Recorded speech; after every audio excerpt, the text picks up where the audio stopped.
Welcome to Season 3 of the Yoga Therapy Hour podcast. My name is Amy Wheeler, and I'm your host. We are so happy to tell you all that's happening in the world of yoga therapy, and we love to find guests from all over the world so that we can share and learn and grow together. Some of the things that are happening in Season 3 that we find so exciting is that not only are we continuing with the free gift that we are giving out every single week in Season 2, and you can see more about that in the show notes.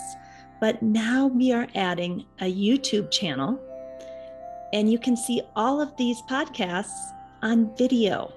The YouTube channel is called Optimal State with Amy Wheeler.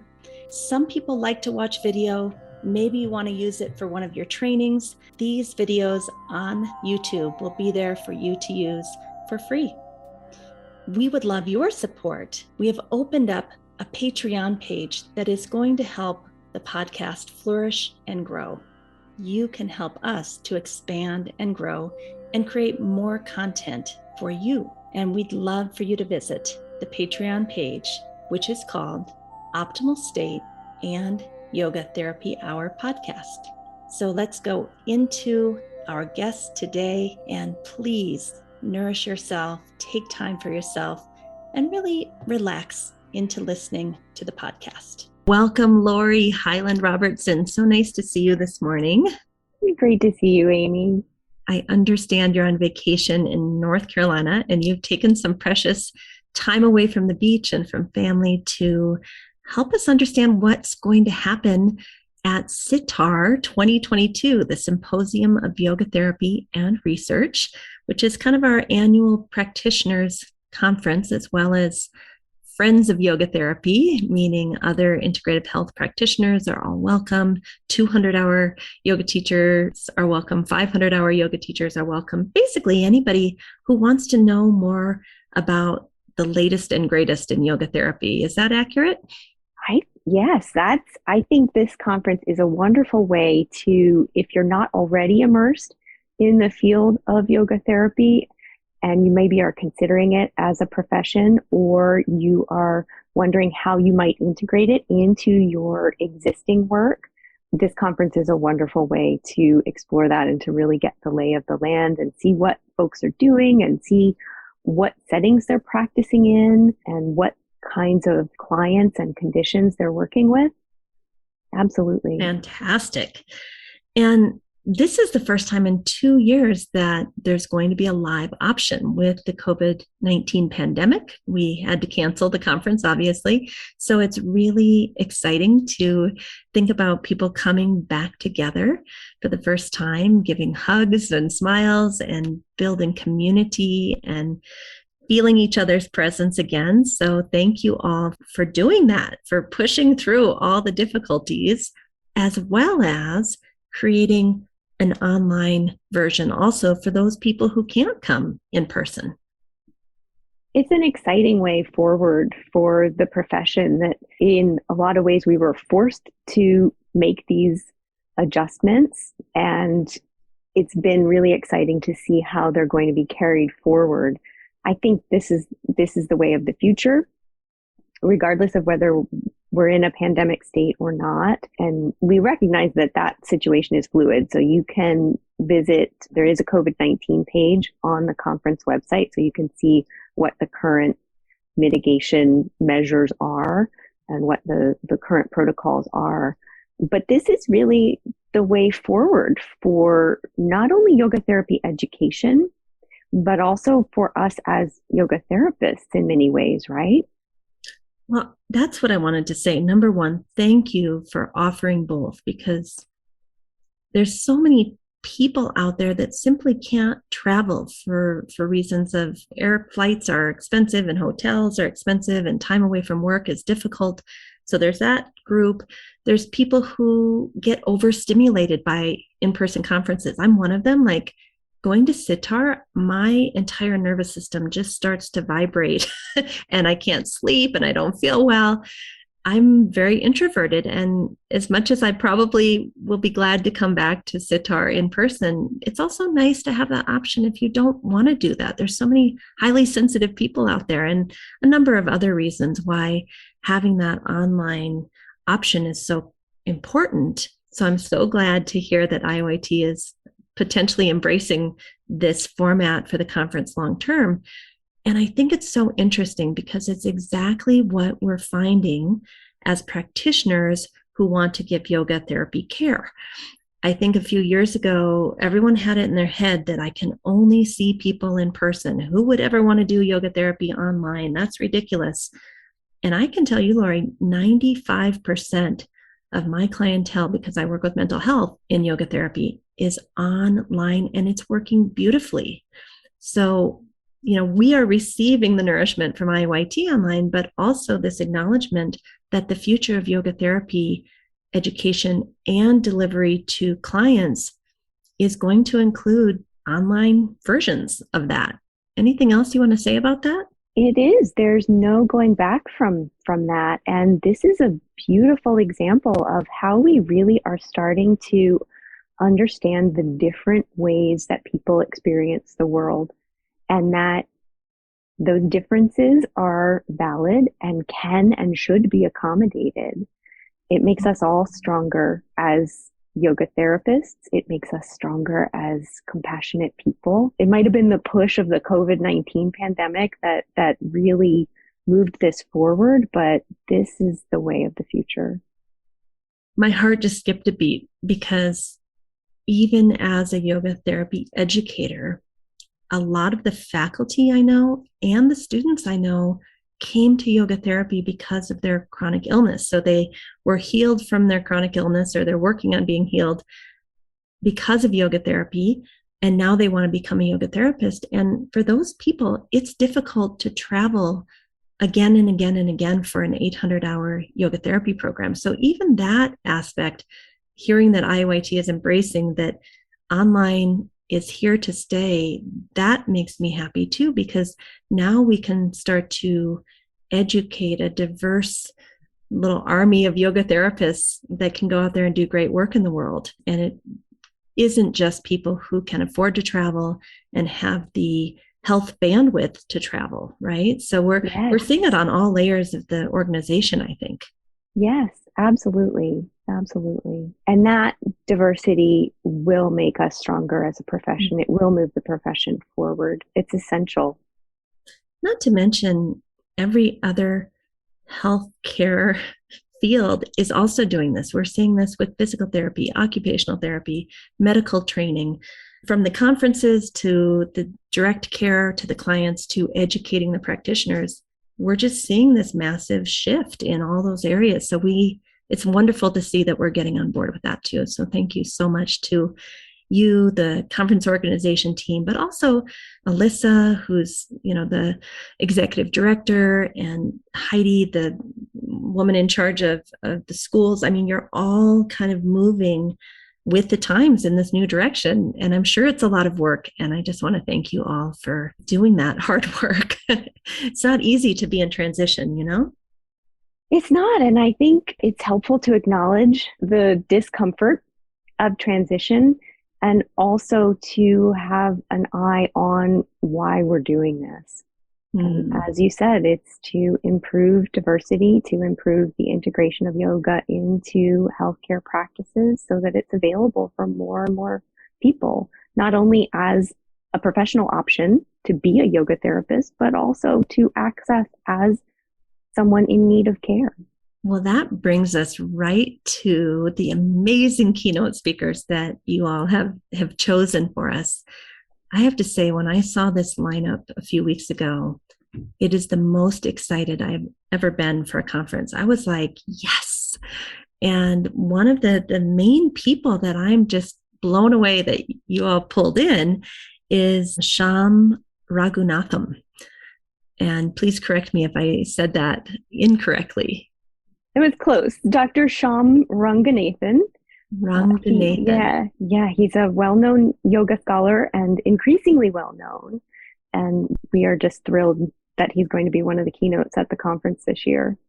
just what just happened, I think it's so important that we really work to pronounce people's names correctly. And now I have that and I'm going to memorize that. And I think it's really important to work on that. So thank you for correcting me. And Sham is going to be talking about colonial trauma and yoga therapy, which again, this is like we have to embrace the new ideas, the new perspectives, the new ways of being. I think a lot of people 10 years ago would have said, what is that talk about? But so many of us are open to hearing how a colonial mindset is impacting us in life, in the way we move through the world, and in the way we administer yoga therapy. And it's really important to have the self-awareness to understand that my way is not the right way, right? That there's many different ways. And in fact, we have to do some self-reflection to notice when we are in our colonial mindset, especially because, let's face it, we're all starting to see so many people coming to yoga therapy who've had extreme trauma. So what else is Sham going to talk about? Can you give us a little more nourishment on that? When we think of colonial trauma, right, as something that affects people who were colonized, Black and brown people predominantly, who were visibly taken over by another culture, another group. And we think that that's where the trauma is, the people who were oppressed directly by colonization.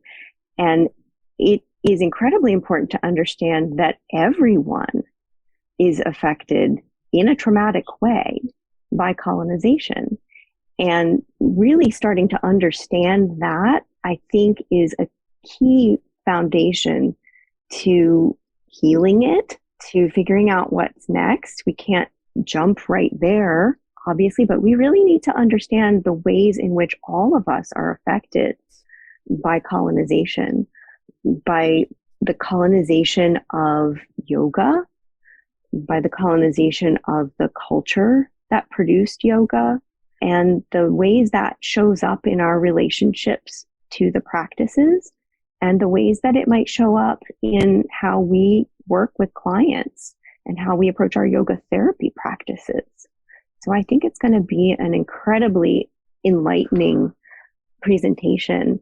And I just remembered that Dr. Ranganathan wrote a great feature article in the Winter 2022 Yoga Therapy Today. So if you're an IAYT member, you can check that article out and get a lot of good background in advance of his talk. I think that would be really helpful. Fantastic. I'm going to look that article up, and I follow him on Facebook, and the content he is putting out there is nothing short of remarkable. It's really amazing content. So you might even go check him out on Facebook. I recommend it. He's an incredibly clear thinker, and that's essential, right? For when we're talking about these really big ideas and approaching them in ways that are probably different than what you thought they were going to be. Yeah. So it's incredibly important that that person be able to clearly articulate where he's coming from. Dr. Ranganathan really does that well. So like I said, I'm looking forward to that. I'm thrilled. I cannot wait to hear him speak. And we also have a yoga instructor and activist, Marshawn Feltis, who is going to be observing us in the conference and then feeding back to us what he saw and inspiring us to move forward as individuals and together as a community, I think, to move forward. And each of us can find ways to be a mini activist in our own way. So that's going to be very exciting. I'm excited about that one too. Another keynote is Catherine Cook-Catone, who's a psychologist and yoga therapist. She specializes in eating disorders, but I think she's giving a general talk on yoga therapy, embodiment, and pathways to healing. And then another kind of highlight is Adhana McCarthy, who's a yoga therapist, a U.S.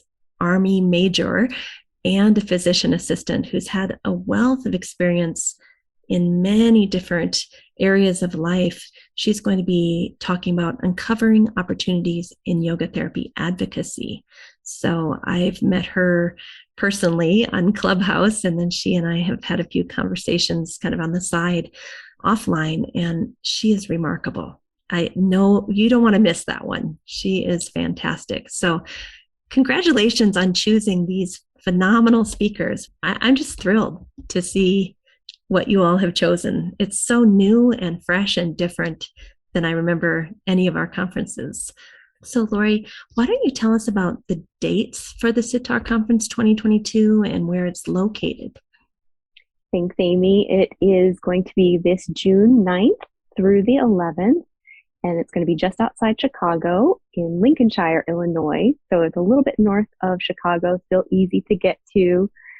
All the information about the hotel, which is really quite lovely. It's not just a hotel, it's a resort on a good amount of ground and space. There's an orchard that you can walk in. So lots of outdoor spaces to gather and be together in community. And there's a lot of information about the venue on the conference site, which is iayt.org/sitar2022. So sitar with a Y. Perfect. Yes, I highly recommend to go and look at, okay, here's what the online conference is going to look like, or the virtual version. Here's what the in-person will include. There's just a lot of information that we can't portray well enough on this little talk we're having. But if you go to www.iayt.org/sitar2022, you'll see the prices. $595 for in-person, $395 for virtual. And at the bottom of the page, you'll see all the different tuition discounts that are available, from the Global Majority program to the World Bank countries program. I'm just so happy that you're offering discounts for people who want to attend, want to be part of our community, but maybe finances have been hit hard and it's difficult to participate in the conference without that discount. Yeah, absolutely. Go and check it out, see which option works best for you, and see whether any of those discounts that are offered would be supportive for you, and take advantage of them if they would be. Lori, is there anything I've forgotten before we finish today? Gosh, I don't think so. As you've said, we've put a lot of effort into the conference website, so you'll find a lot more information there. It's really a beautiful site. Yay! I think one thing that we haven't talked about is we've talked a lot about the keynotes, who are amazing and inspiring, and the general session as well. So those are sessions that everybody's going to get all at the same time. We also have workshops. We've talked about that a little bit recently, but also the concurrent tracks in the afternoon. And those come to us by a different sort of route this year than they have in years past. We put out an open call.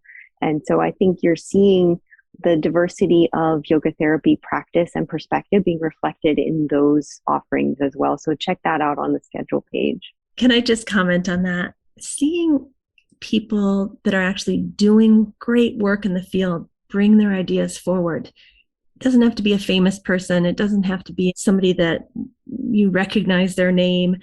I really love hearing from the people on the ground and seeing what they're doing. To me, that's the most nourishing thing. I can see a big name and go sign up for a weekend workshop or something, but I want to see what people, all of us, all the different perspectives out there are doing in person with their clients or online with their clients. So it's very exciting to see how you've kind of reformatted this. Yeah, see what your peers are doing. We all have something valuable to offer. Yeah.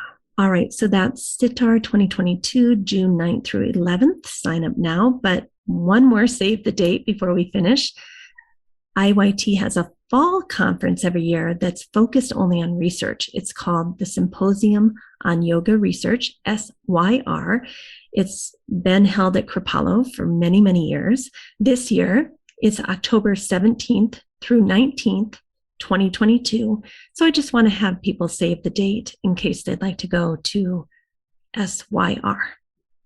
Thank you, Lori, for coming today and educating us on what's going to happen at Sitar this year. Thanks, Amy. Such a pleasure to talk with you. We have a very special treat for you today, speaking with Lee Majewski, who has created these amazing 3-week cancer care retreats for people who are coming out of medicine, allopathic medicine, and going back into their lives and needing to learn all sorts of self-care strategies, lifestyle adjustments, letting go of the identity that they used to have and getting a new identity to go into their life a little differently. And these retreats were started in Kaivalyadam in India, and now Lee has brought them to Toronto, Canada. One of the things I love about this episode is that Lee talks about the transformation that happens in this 3-week period, where people come in with a very strong identity around their roles in their families, their roles at work, their prestige, their money, their job, they have a personality that's completely driving who they are in this world. And that over the course of these 3 weeks, something happens. And that is around a week to a week and a half, what we call in yoga therapy, the blue goo starts to emerge. And we all know that that is part of the healing process. That when you start to break down and digest and process very difficult emotions and memories and experiences from our lives, it has to come out. And that there's a certain level of maturity that's required, spiritual maturity that's required by the yoga therapist to be able to hold that space while the blue goo comes out. And of course, a lot of times there is transference that happens when the student or the client begins this healing process. But by the end of the 3 weeks, the new identity has emerged, and that is the person is now connected to something much deeper inside themselves. They understand that they are not their job. They are not the role that they play in their family. They are not the personality that they came in with, that they are consciousness. And even when this body and mind and personality is shed, that there will be something that remains, and that is who they truly are. This is yoga therapy. It is a spiritual process. And what really struck me as Lee was talking is that in our yoga therapy school at the Optimal State, it's the same process. We do it for 3 years. But if someone cannot approach a daily practice with enthusiasm and really work through their blue goo and start to let go of their personality that they came in with, and instead start to identify with something very deep inside themselves, that pure consciousness, it is very difficult to help them become a really effective yoga therapist.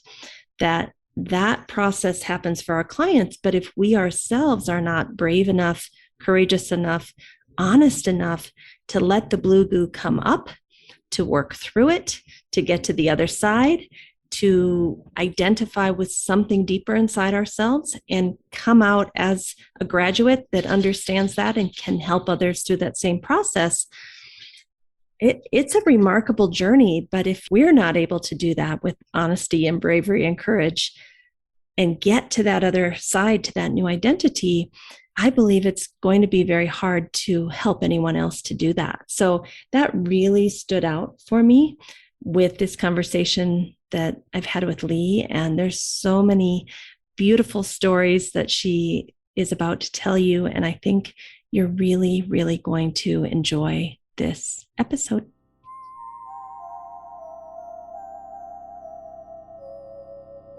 Hello, it's my honor and my pleasure to introduce you to my friend and my colleague, Lee Majewski from Toronto, Canada. Welcome, Lee. Thank you very much. It's an honor to be here. So, Lee, this is a topic that I think so many people are going to want to listen to this episode because we all either have experienced ourselves cancer or we have a loved one that has experienced cancer.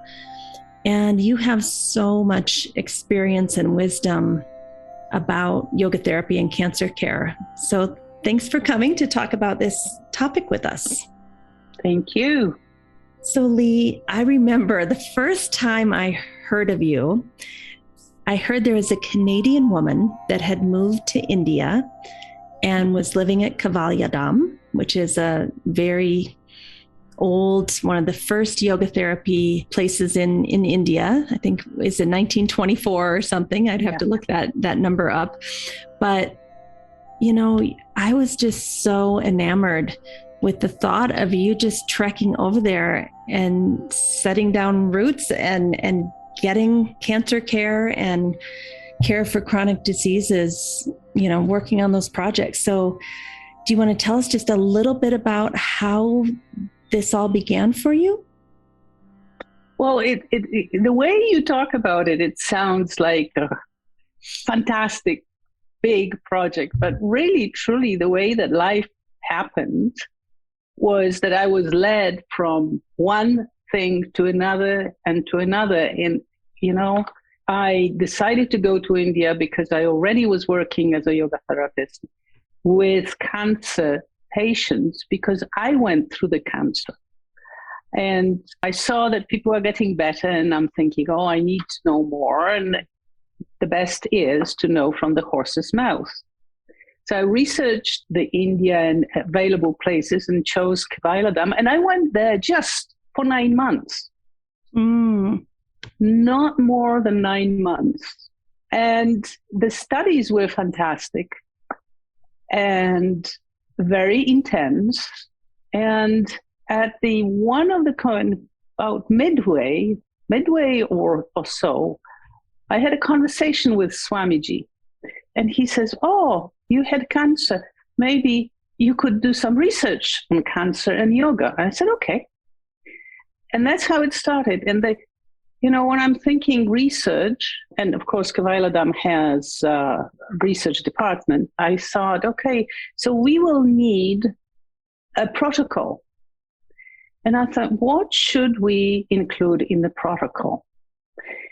And that moment, I remembered my conversation with my oncologist at the end of chemotherapy. I had operation, I had chemotherapy, and I had radiation. And at the end of this program, my body was wasted. I had brain fog such that I barely could put the sentence together, and it still lingers. I sometimes stutter. And my body I had no energy, and I'm thinking, you know, what's going to happen? Like, I can't live this way. There's no way I can work or do anything. And I'm sitting in the last visit in an oncologist's office, and this is the one of the top oncology places in the world, in Toronto. And he says to me, "Oh, well, so you finished your treatment. You did this and you did this, and everything's okay. And now, okay, so this is our last visit, last consultation. Now you can go and live your life." And I was floored because there was no life. I thought that he's going to direct me or suggest something else. And he said, "No, you just go and live your life." And I'm thinking, I can't walk up flight of stairs because I'm too weak. I function half an hour, and then 3 hours I have to lay down in bed. I have no memory. I have no cognitive abilities. And he's telling me to go and live my life. And I'm thinking, what life? Where's the life? That moment of total helplessness came back to me. And at the same time, I was thinking about my husband who had triple bypass. And when he came back from the hospital, right away, he's been offered a 3-time physiotherapy for 6 months. 3 times a week. 3 times a week. And we had nothing. Can I stop you right there for a minute? Yeah. How is that possible that a woman has cancer and there is zero care for her? That is mind-blowing. There's a discontinuity between medical care and support care. That's where yoga therapy is just a beautiful adjunct. Absolutely. Absolutely. And that's where those 3 weeks retreats came in, with this in mind, to take people who are totally, almost totally disabled. In my case, it was, twice during my chemo, I thought, well, if this is the life I want to check out, I don't want this life. So to take them and to lift them up, And so within 20 minutes, I have to say that I downloaded the program. I did not go to do research. I knew only that I want to have everything, including, meaning asanas, pranayama, meditation, mudras, chanting. I wanted to use all of it instead of only thinking about, yoga equals asanas. And some of those clients couldn't do asanas because they didn't have, at the beginning, they didn't have really the energy to do it. But anyway, so that's how it happened. It was one big download. In 20 minutes, I had a whole thing in my head. I went to the CEO. I said, this is the idea. What do you think? He said, it's brilliant. Write the proposal. And the same day I submitted proposal and we started those retreats. And of course, we started the retreats before I finished the studies.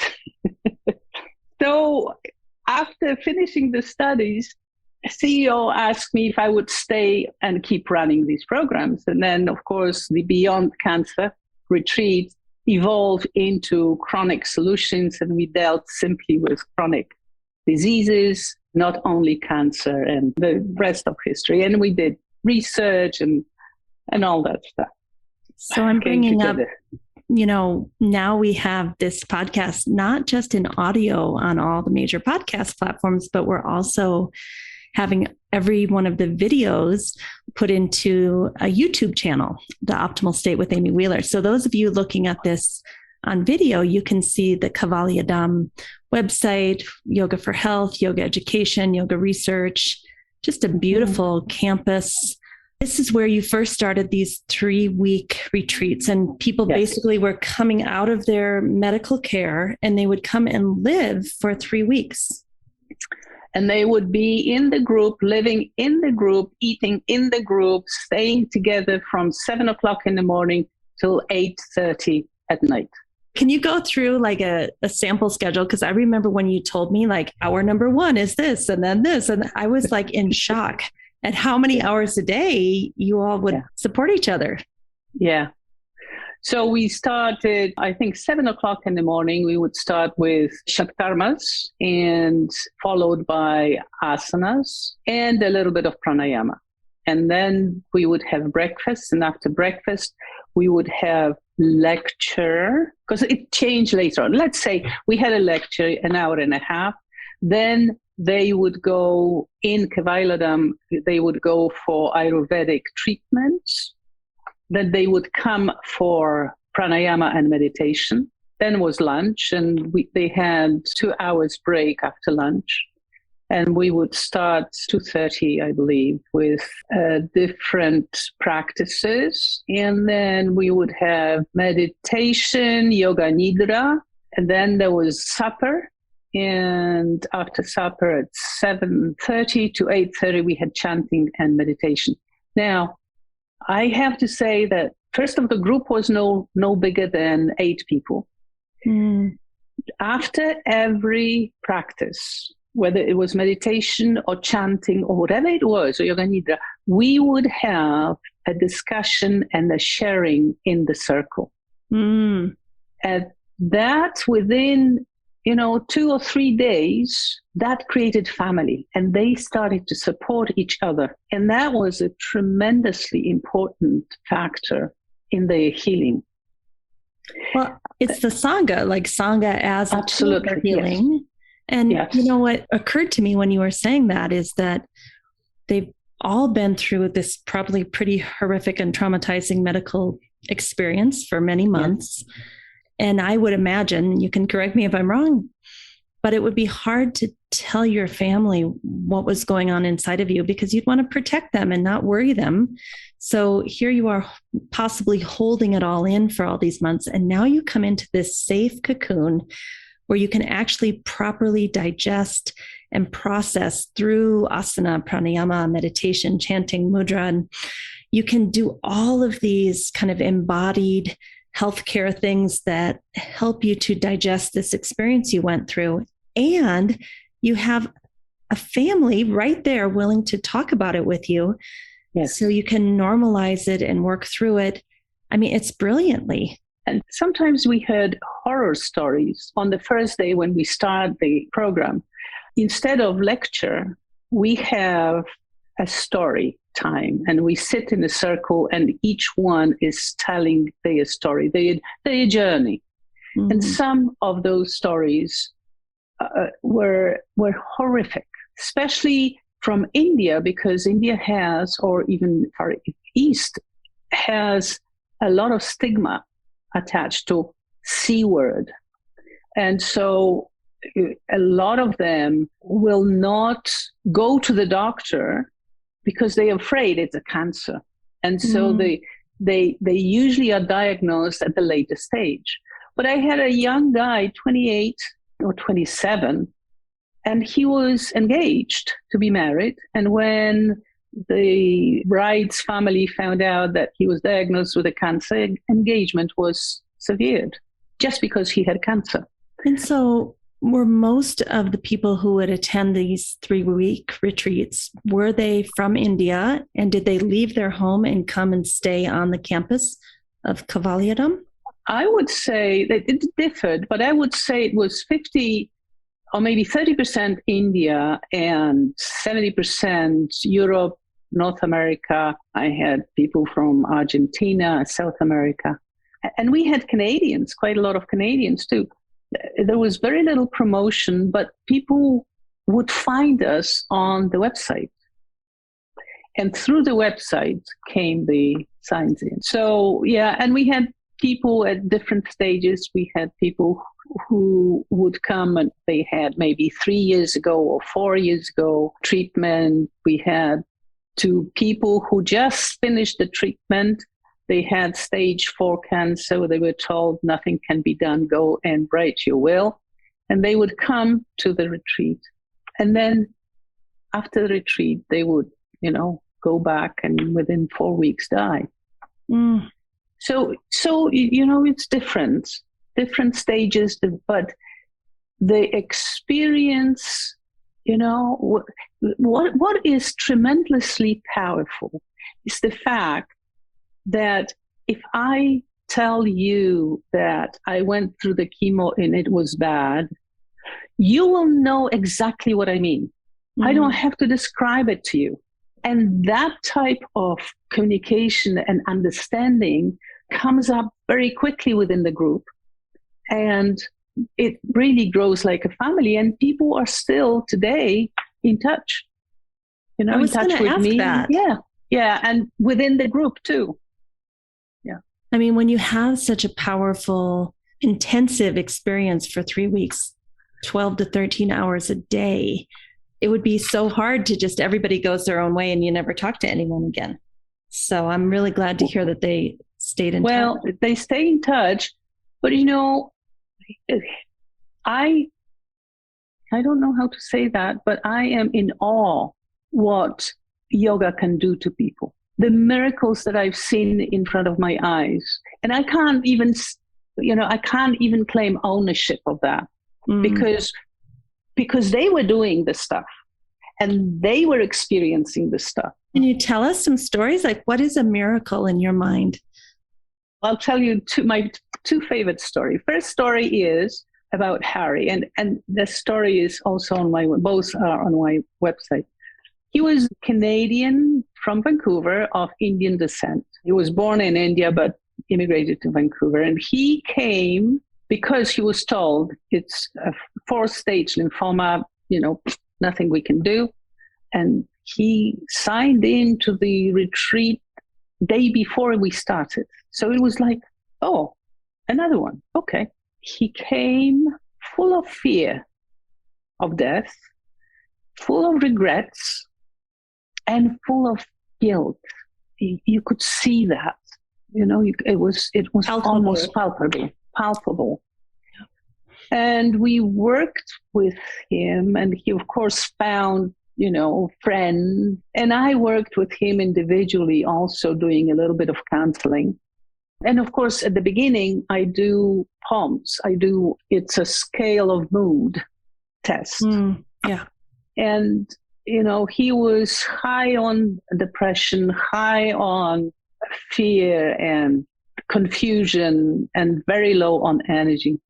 And then at the end, we did POMS again, and he was like a normal person. And I said, look what's going on. I mean, this is based on your replies, so nobody could forge the result. And he says, no, that's how I feel. I'm not afraid of dying anymore. I want to go back to whatever life I have left, live it the best of my ability, be with my sons, and enjoy every moment of it. And he was calm. He was peaceful within. He wasn't optimistic, but he wasn't afraid anymore. And he went back to Canada, and within, I believe, 4 weeks, he died surrounded by friends and his former enemies. Totally peacefully, wonderfully. The nice story, like somebody's up there looking after us. There's a home office somewhere there. I came back to Canada and after 6 years in India, and I felt, I don't think I'm going to start teaching. I think I'm done with all of this. And that night, I'm getting an email, and the email reads, "Dearly, you don't know me, but I am a wife of your former patient, Harry." And I just wanted to tell you how I appreciate it. And she goes on, and Oh no! You're like, damn, I have to keep doing this work. Exactly. And I mean, it happened. I mean, it really, really happened. Yeah. So that's the one story. Another story is about English gentleman. He was 72 at the time. And he called himself psychotherapist, although I don't think he had any courses. I'm not sure, but he was a very distinguished English gentleman. Yes, I know. Yes, yes. He never did yoga before, and it wasn't cancer. It was chronic solutions, and I think he had some anxiety problems, but he never came out and told me. Now, he was very friendly at the beginning. And now I just have to tell you this, that first week they start this intensive program. They are getting used to the schedule. By the end of the first week, their stuff comes up. Yep. And it different the blue people, goo. Yes, the blue goo stuff comes out different for different people. Then they usually work on it second week. And by the third week, they feel completely different. And now they're beginning to be afraid because they want to keep what they have when they go back home. The new identity they want to hold on to. So Nick would call me my friend at the beginning. And then by midweek, I became course leader. So I knew something's coming. And so he's, so within this course, they always have half an hour with me if they want to. They have to request it, but they have half an hour with me. So he says, "We need to meet today." I said, "Okay." So he came to my room, and I gave him tea, and he started. "I did this, and I am such an awful leader, and why did I say that to him?" And I mean, he was on and on and on. And I'm sitting there and listening to this, and I'm thinking, my God, what do I do? How can what can I say to get him out of this? And can I interrupt you? Did you know that there was a lot of transference going on at this point, or? Well, it was so obvious. Okay. It was some people might take it personally and start questioning, am I doing things wrong? And am I a terrible course leader? But it sounds like you knew that this was his blue goo. You know, when I've learned one thing, I mean, this was a fantastic school for me. I've learned one thing. If I'm standing in front of the class, whether it is just a class or retreat, usually I am assigned an archetype of a mother. And usually, if you had a good relationship with your mother, I was a good person. If you had a bad relationship, I was a terrible. And I had one patient say to me, well, you're just like my mother. So anyway, coming back to Nick. So he's on and on and on. And I'm thinking, I don't know what to say to that. And then, you know, I sent the signal to home office. Okay, what do I do? And when he's finished and he says, I'm done. Do you have anything to say? And that moment, thing comes, and home office sent the message back down. Yes, home office is telling me, Nick, do you understand that this is all transparent? You know, he was psychotherapist, so I could use that language. And to give him credit, he understood, and he said to that, "Oh my God, I've been working on my mother with the best psychotherapist in England, and it still comes kicking me." Wow. Now, this is just part of the story. He then goes out next day. Because of him, I'm doing meditation for open heart. He does meditation, and something happens to him. He had some experience during that meditation. So then, right after lunch, he still starts meditating. And now he's changed person. Now, he didn't come to me to tell me that he had a shift. I had no idea what happened, but I noticed the difference in him. Then he goes back to England and he writes me a letter.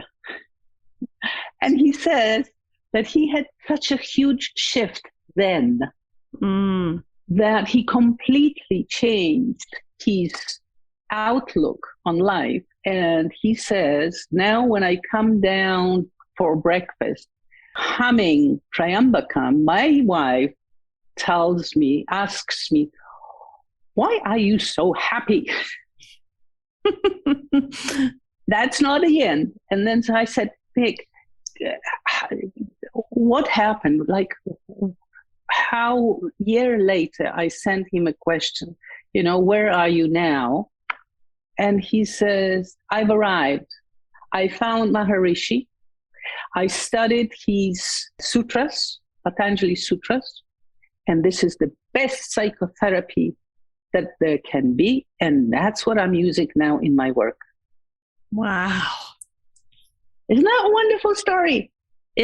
Both of them are equally wonderful. But, you know, I hear this a lot from psychologists, and I understand their concern when they say yogic counseling should not be allowed because we're not licensed healthcare providers.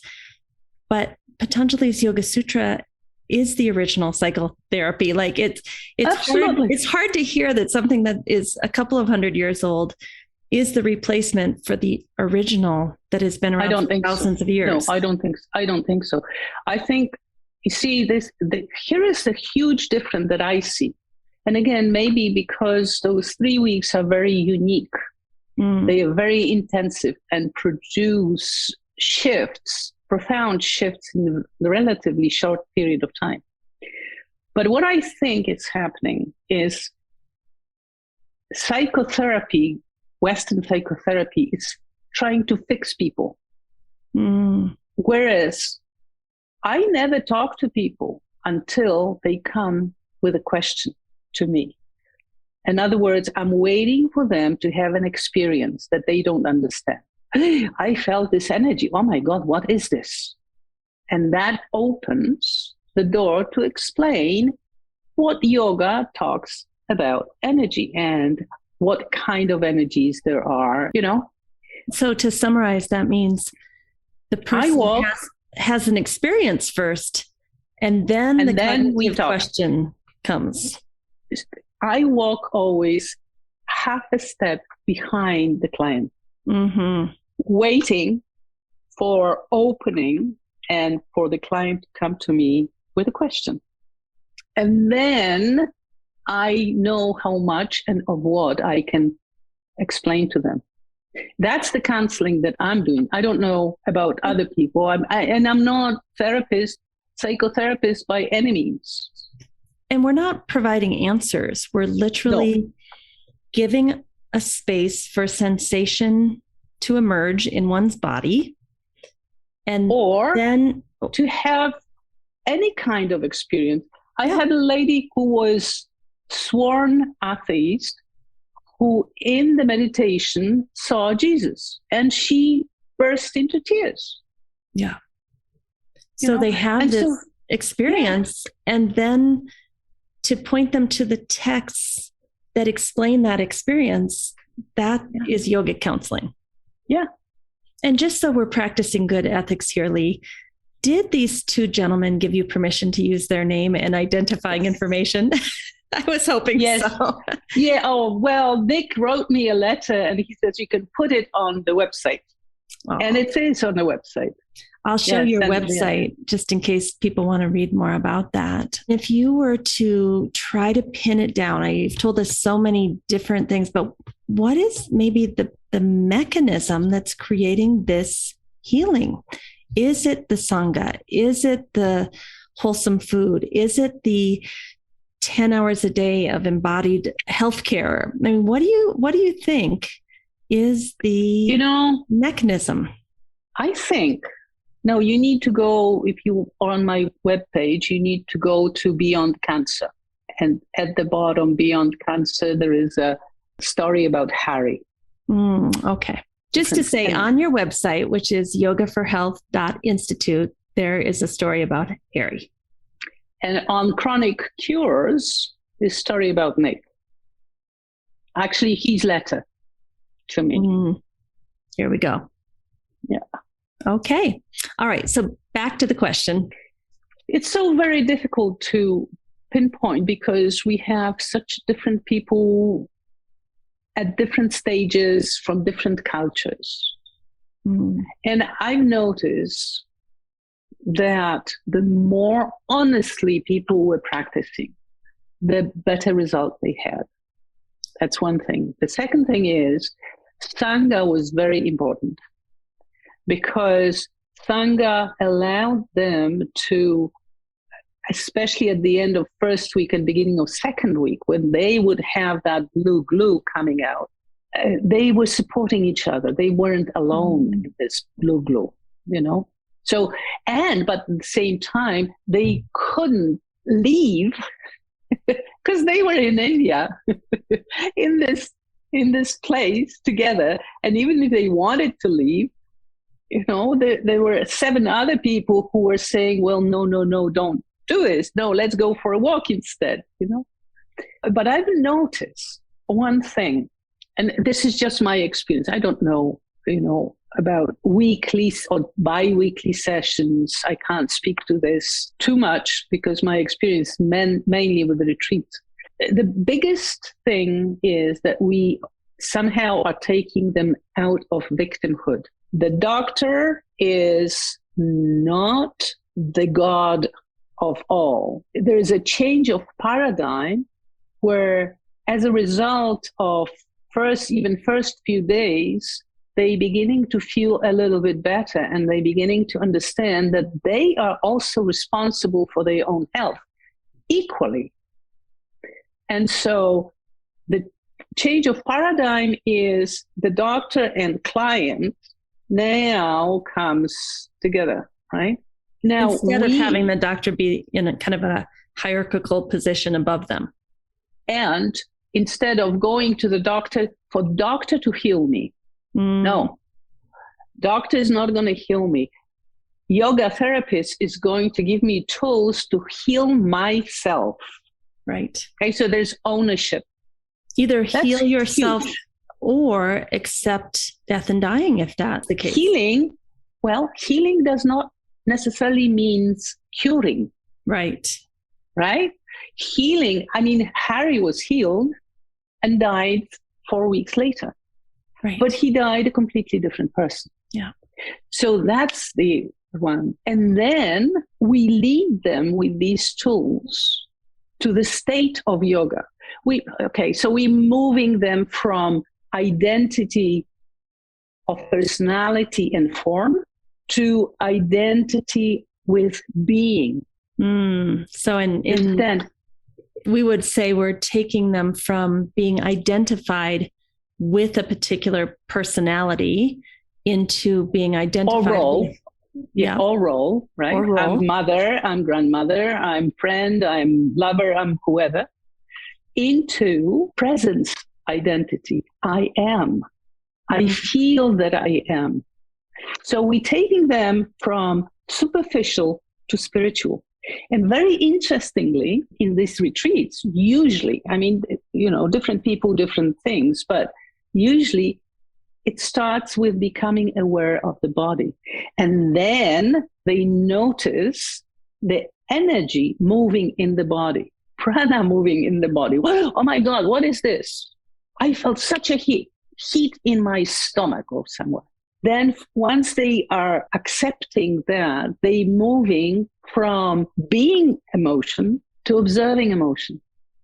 And finally, I mean, we're looking at cautious, right? Yeah. So, and then we're moving in them from being the thought.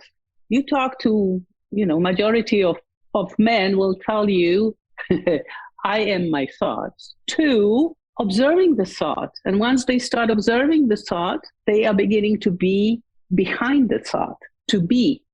And the beingness now comes up. So I think this is the process, a very unique process that yoga therapy is offering. In that process of unifying everything and moving from superficial, from achieving on the timeline, from the parallel plane, we move them to vertical plane, going either, how you want to see it, going down or going up, down to the divinity within. Maybe going inward. Going inward, yes. Going down inward, right? To your own beingness. And that is the essence of yoga therapy, that it's hard to explain what we do, but to help somebody move from what you're saying, a superficial identity that's around ambition and your role and how much money you make and what kind of prestigious job you have, and to unwind all of that to get back to that place where I am. Yeah. Full stop. That's also our journey. And in this process, I don't know if you've noticed, but in this process, the ego, the personality slowly weakens as the presence of beingness grows stronger.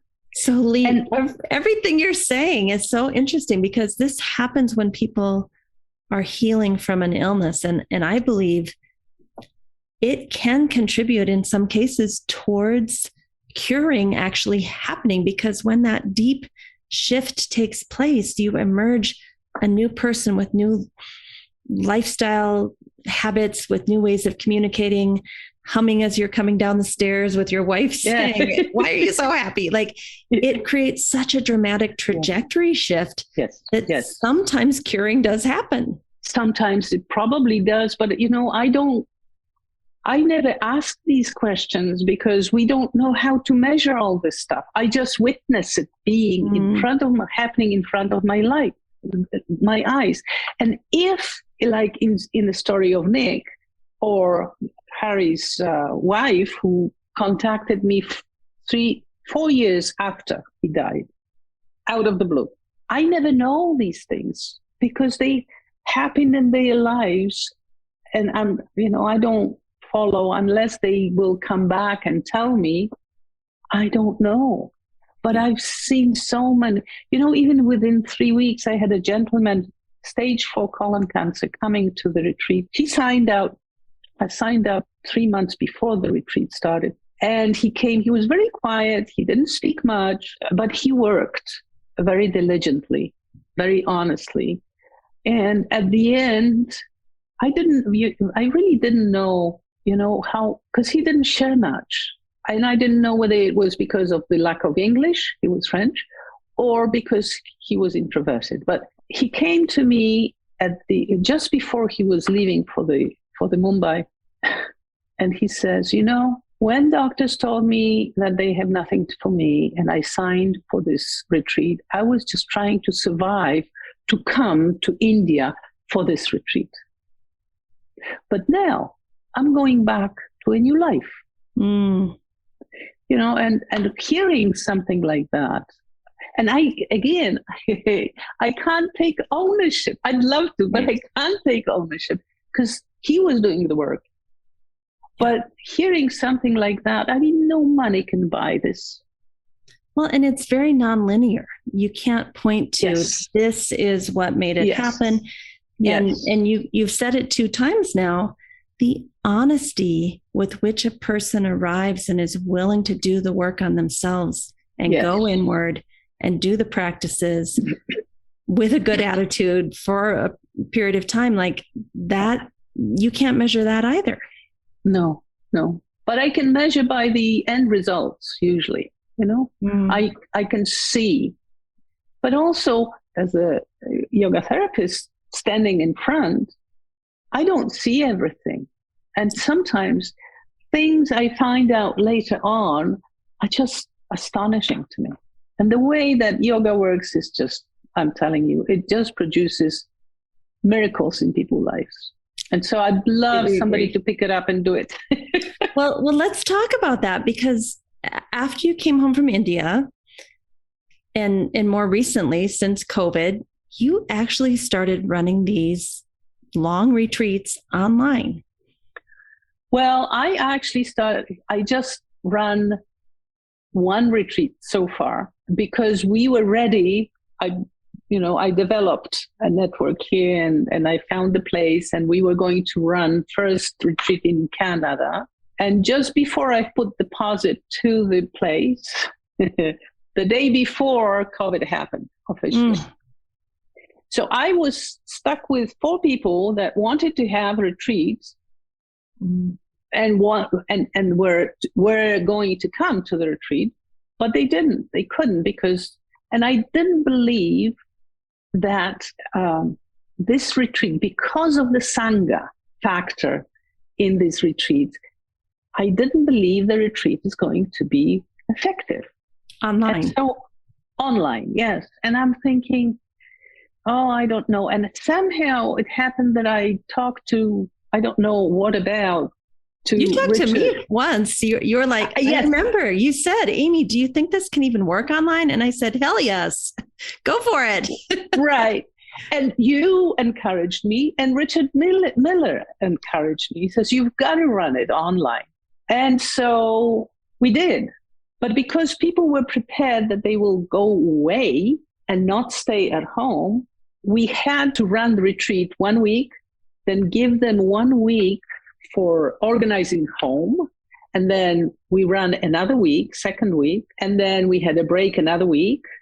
And third week, we run on the 5th week, if you will. The so beauty, on. Well, no, you see, this is the wisdom up there. What happened was that these people on the off weeks were practicing on their own. Wow. So they had tapes and they had designated time during the day, during the morning and evening, where they were actually doing the practices. So it became a 5-week practices retreat. And it was effective. Did they have the sangha online that you were concerned you might not have? No, they didn't. Not the same. Not the same. It wasn't the same. It wasn't the same, but they were very open to each other. There was during the practices, and sharing, part of the sharing was happening, and they were opening. There was no inhibition on their part in sharing. And what about the blue goo? Could you see if that still came up and there was that urge to eject Oh, from the process? Oh, yes. Oh, yes. Yeah, it did happen. But that was the only retreat I ran online. And I think it would work online too. But I don't have here in Canada anybody who right now can be trained. So actually, I'm building this network still. And I hope that we will start. We're looking now at the places and like just to prepare. And maybe sometime next year we'll start running these in Canada as well. You know, we were talking before the show that as you look towards having a little more free time in your life and maybe not working quite so hard, that you would love to have kind of a protege or a mentee emerge that could study and learn with you and understand how to run these retreats. So what are you looking for in that person? Well, I tell you, it's an extremely intensive time for not only clients, but for us as well. Right. So you have to be spiritually pretty mature to be able to hold the space for people to have all kinds of reactions. And, you know, and I have like usually the problem I usually have is that people will come and do this retreat and they say, oh, yes, I can do this. And I can see how ego is, you know, running. And I know that they can't. Yeah, I know. And when you say spiritually mature, you're talking about when the client came for the half-hour session and laid into you. Oh, yeah. And you just held the space. Not only that, people have to have their own stuff worked out. Yeah. You know, I can see myself how sometimes I'm triggered. Yeah. And I write about it in the book. I didn't realize, you know, Stoma, right? Mm-hmm. Right. He's a wonderful gentleman. And we connected when he would visit Kaivalyadam. We would go always for lunch. And knowing that he's a psychotherapist, I said, Stoma, tell me why I am so dead tired after those retreats. I mean, 3 weeks, and I have to have a week in bed because I can't move, I can't think, I can't do anything. And he looked at me and he says, you know, you probably don't have your own stuff connected with cancer worked out. Mm. And I just went, oh. And my father died when I was 15 of cancer. And it was, for me, very unexpected. And because we had no mother, I was left alone from age 15. And we didn't talk about PTSD at those times. We didn't talk about grieving. Nobody was talking about this psychological stuff. So I had to just pull my socks up and go to school and do whatever I needed to do. None of this was worked out. Yeah. So I went back home and I had a huge release that day and the next day. And from that day, I'm not as dead tired as I used to be. But that, you know, that tells you that you'd really, really have to have your own negative experiences, difficult experiences in life, work out, make peace with them so that you can be in service.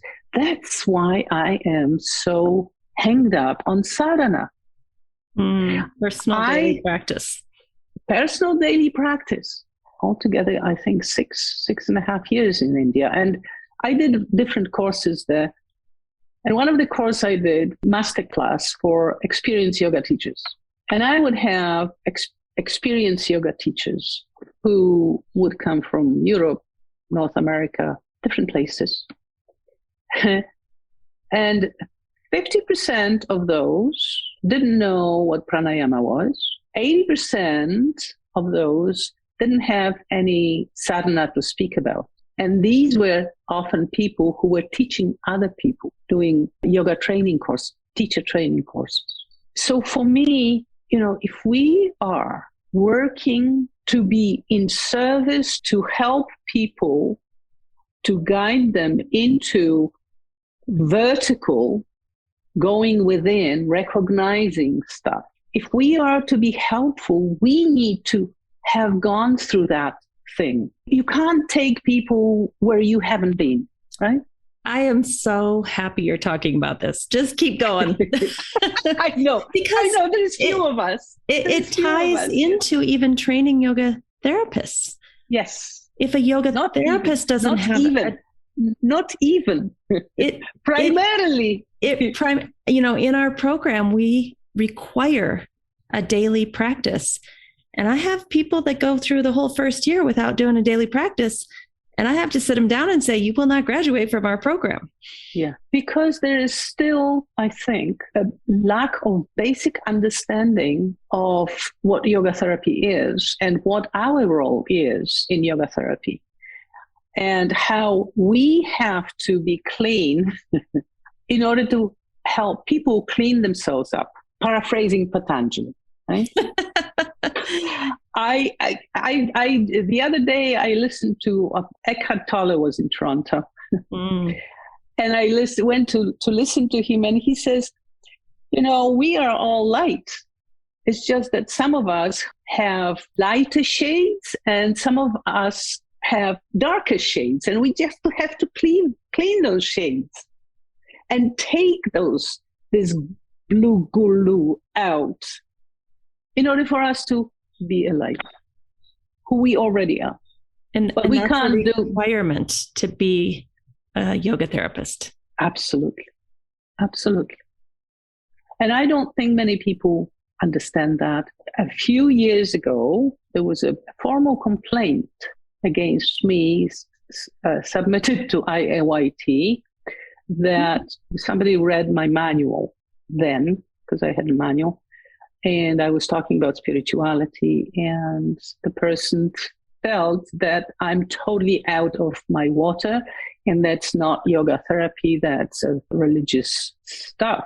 And that just floored me, because that told me that we so need to start talking about spirituality. And it took me 4 years to get spirituality on the agenda of sitar.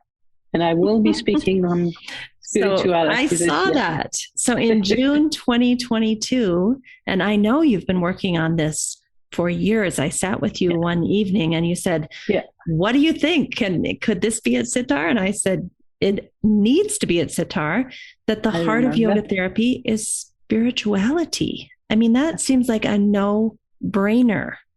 But someone made a complaint that you were practicing yoga therapy, outside of scope, tying it back to spirituality, and that's supposedly outside of scope. Yep. We're a young and emerging field. Yes. And we have a lot of work to do. A lot of work to do. And we even within our organization don't even understand sometimes what yoga therapy is. Yes. Well, that's why this book came out, right? That's why. Tell us about the book, because the book is amazing. Well, it came out of sitar because I was listening. I don't remember which year it was, maybe 2018. And I was sitting and listening to lectures. You were president at that time. Listening to the lectures of people trying to explain what yoga therapy is and what yoga therapy is not. And those were, experienced yoga therapists in the field. And I thought, oh my God, we have to now still explain to people what yoga therapy is and is not. And I said, we've got to write about this because there's a lot of misunderstanding. Yeah. And so that's how it came about. And then and the book you're referring to, Lee, just for those who are listening, is called Yoga Therapy as a Whole Person Approach to Health. It was published in 2020, and the authors are Lee Majewski and Ananda Bhavanani. Yes. That year, Ananda had a lecture, and I thought, and I listened to him, and we have sort of a mother-son relationship. He calls me Canadian mother. Still, we connected when I was in Kaivalyadam, and he would help us write the research papers. He's brilliant. This guy is absolutely brilliant. He is. And so I thought, yeah, he's got it. And I thought, okay, why don't I invite him and we'll write it together? And that's what we did. We were ready actually 19, but it was just before COVID. So they postponed it. The thing I love about this book, I mean, every single page is full of spot on definitions of yoga therapy and showing what we do. I mean, every single yoga therapist and anyone who's interested in yoga therapy should have this book. It's one of my top 3 favorite yoga therapy books. But what I love most is in the beginning, when it goes through all the different yoga therapy schools and the history of yoga therapy, especially in India, and what happened in each school. To me, that historical data of yoga therapy being around for as far back as 100 years, that was amazing. I have not seen that in any other book. Well, that was created by Ananda, and I thought, that there's nobody else but he who can really understand where each school is. Yeah. And I hope you notice that Krishnamacharya, KYM, his school was on the first place. Because you guys are on the first place. I mean, it's, KYM does a great job. I'm not going to. Absolutely. Well, and both Krishnamacharya and Desicca was unparalleled. Yeah. Yeah. So there's that book, but you also have another book that you wrote in 2019. It was published, and this is called Coping with Cancer, A Journey to a New Life, a Yogini's Perspective. And this is for like the layperson. This is for somebody who had or is going through the treatment so that they understand, what happens, or for somebody who is supporting the person. So that, it's my account of what happened to me and what were my thoughts and how difficult it was. And it was quite a difficult journey. And it is for everybody. Lee, we're coming close to an end here. And I remember maybe 6 months ago, I spoke to you and you had kind of a spiritual awakening, if you will. And one of the things you said to me, I don't know if you remember this, is that you feel complete. If you went off the earth and up to the home office, it would be okay. Oh, yeah. Not that you want to go there right now, but no. But it's okay. Yeah.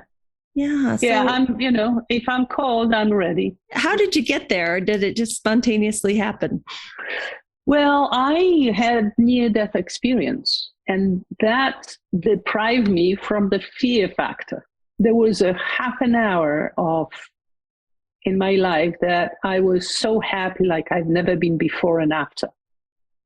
And they brought me back, and I didn't know anything about that until maybe 9 months or 12 months later. A book arrived, which was Raymond Moody, Life After Death.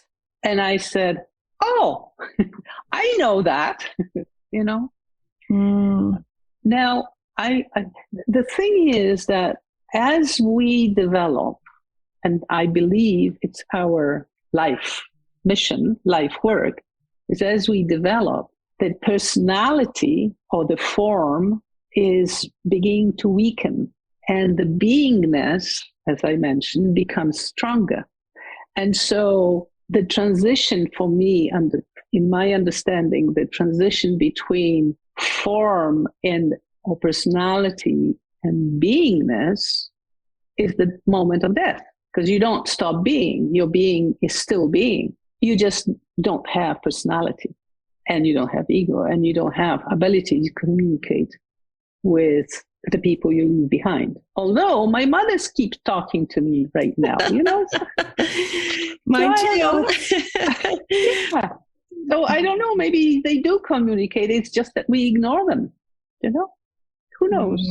Who knows, right? But the thing is, since having this near-death experience, you don't have the fear, because you, in your cells, understand that the form is something that can be shed, but the consciousness will remain. But I remain, whatever I is, And that was when I was 28. Yeah. I hear that from a lot of yogis, actually, that somewhere earlier in life, they had a near-death experience. It's a little different for everyone, but at that moment, they knew there's nothing to be afraid of now. Yeah. And so we just do whatever home office, right now I live today in the moment. I mean, as you know, today we have, what day we have today? Thursday, May 5th, 2022. Right, Thursday. Okay. So I remembered about our conversation on Monday when I looked at the weekly calendar. That's it. Yeah. In my mind, I just live right now. I go to bed with God's grace. I get up in the morning, happy to be alive, with a gratitude for another day. That was the gift from cancer. Yeah. And I think when you find the gift in cancer, you have more fully digested the experience. Oh, yeah. And can be of service. Oh, yeah. Oh, yeah. Yeah. And I had to have cancer in order to do what I do. That's right. Because now I can say, we, you and I, we together, rather than, oh, you had a cancer. If someone wants to find you and study with you or learn with you or be with you or have a conversation with you, how's the best way for them to reach you? Is it through your website and the Contact Us page? They can do that, or they can also email me at my email address, personal email address, or they can fill this. Yeah. Okay. So your website is www.yogaforhealth, YOGAFORHEALTH, yogaforhealth.institute. And on that website, there's a Contact Us page that people can put in their name, their email, their message.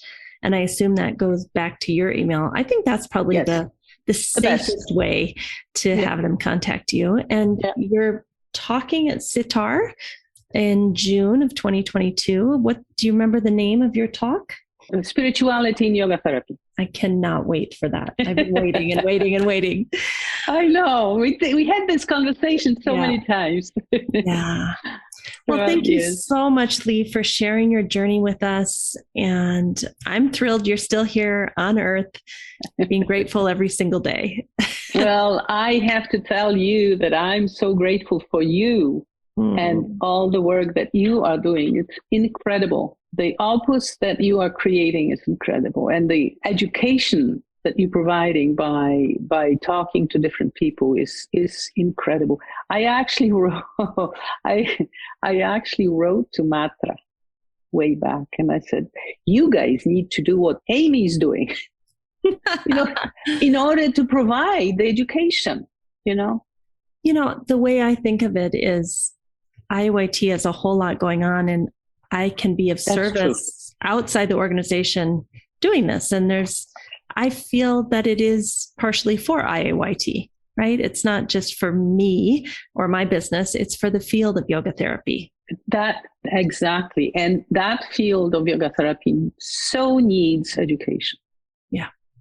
Needs education. So you're doing fantastic. Thank you so much. Thank you. Okay. Thank you for listening to this episode with Lee Majewski.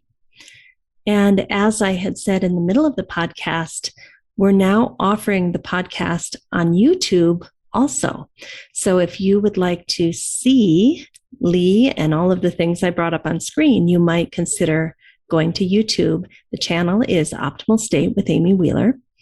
And we also have a Patreon page now if you'd like to support us in producing this podcast. We now have 5 people engaging in the production of this podcast, and we are hoping to create an archive that will be available for many, many years to come. And Lee said something very beautiful after the podcast that she and I were just talking. It had never occurred to me, but she said, the field of yoga therapy is in the very earliest stages of emergence and development.